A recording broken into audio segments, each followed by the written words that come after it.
Moving Beyond the Convoy. Narrated by Jennifer Lynn. We must see this protest to the end, which is the removal of the mandates. This being said, this removal, as the elites so clearly see, means there is a gigantic shift in power. Normal people do not think in terms of power because they do not deal with logistics. Normal people are involved in making things. Even when a normal person is a trucker and is involved every day with moving things, he rarely thinks much about logistics. This goes doubly for those in the services. When things like pandemics hit or mandates start closing down supply lines, logistics suddenly come into focus. Even then, the tendency is to look more at the person who appears to be causing the problem than at the power that permits one person to throw a wrench into the middle of the market system. Logistics is the movement of goods and services from where they have been created to where they are required. Logistics is supposed to result in a better distribution of goods and services. But to know if the distribution is better or worse, one needs a gauge or method of validation. We have to look at what has been done and verify that what has been done is what we wanted done. The protest simply wants the mandates to be removed. This is dangerous for two reasons. 1. It leaves the means of imposing mandates intact. And 2. It has made the elites aware of a weakness. Conservatives are both the most powerful force on the planet and the least prepared to win a battle. Conservatives are known for being resistant to change and for being quite content with a protest that restores civil society to a previous condition. This is a terrible strategy. Conservatives are often accused of wanting the restoration of a golden age.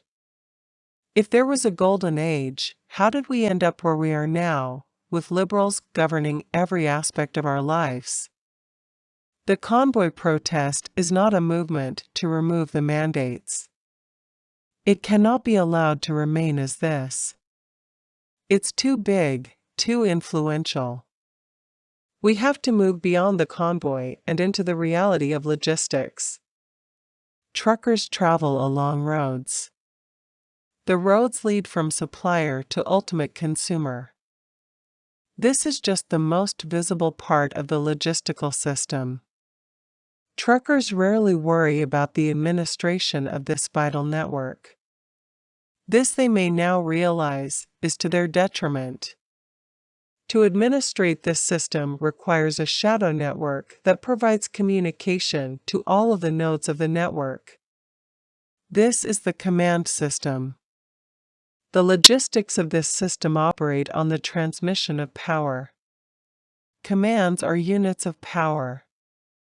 A command from on high contains great amounts of residual power. This power is dispersed throughout the network. But what has to be appreciated, at the very bottom of the command system lays the roads and the truckers and their drivers. At the very pinnacle of all of this is a lie. It is a big lie. It is founded on circular reasoning and confirmation bias. Until we understand this lie and make it part of our reality, they have the upper hand. We have been told that logistics is all about goods and services. We have been told there is a market, and this market is composed of goods and services. Because of this, the hard-working truckers and all of the many millions of persons who make the goods and provide the services feel they are at the center of the great logistical system that makes up the free market. This is a lie. These real things are actually a shadow of the reality that is the true reality. This is going to be hard to grasp and accept, but remember, you have been lied to as your ancestors were lied to. What is a gallon of gas, really? It is nothing without a motor to run. The gallon of gas is not a thing. We need to stop looking at products and services as things. We are not moving things. Truckers are part of an infinite information network. We are communicating with one another.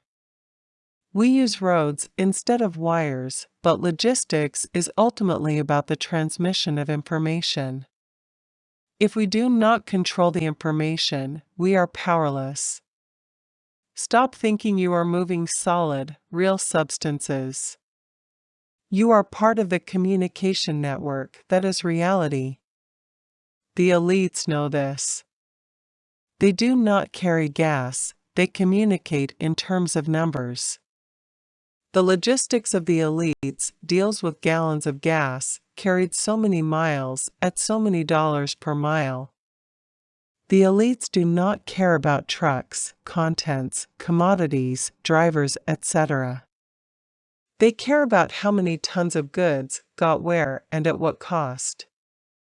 Drivers and trucks and goods are an expense. They want to get rid of you and would if they could. You know this, but you think it is normal. It is not. It is as insane as you feel it is. Trust your instincts. These people are not normal, that is why they can do what they do. We cannot negotiate with them. An exchange is a logistical hub. Exchanges are a communication center. They are the key to the a priorian logistical network. This is grassroots, organic, and resilient logistical system. It can be set up anywhere, by anyone from any initial starting point. All that is required is people, because logistics is about communication and people are always able to communicate. The a priorian logistical network or exchange is about controlling the narrative. Defeating the absurd is about doing what is normal. It is to a very large extent about privacy. As odd as it may be to think about, because of the generations of lies we have lived with, logistics is very much about privacy. This is less difficult to understand if you accept that logistics concerns the transmission of information. Think of a truck going to Peterborough as a packet of information. The most important piece of information is the value of the packet. How much is the load worth? What will it cost to move the packet from site to destination? How can we reduce the cost? To determine this, we need accurate information about costs, and for this, there must be accountability. Let me stick this in, because I just watched a video where the commentator was bemused at the sight of the left tarring ordinary workers with the fascist label. The left does not like the worker any more than the elites, and for the same reason. The left is the state and wants state power to be increased, for the same reason the state wants to expand its power. They feed off the work of labor, and any sign of the worker fighting the state means the worker is also fighting the ability of the left to feed on the labor of the working person. This is why there has to be accountability and why privacy rights must play a key part in our revolt. We cannot have a logistical system which, for want of a better word, is leaky. If elites treat the logistical system as a sow's teat, our privacy is threatened, and our accounting is flawed.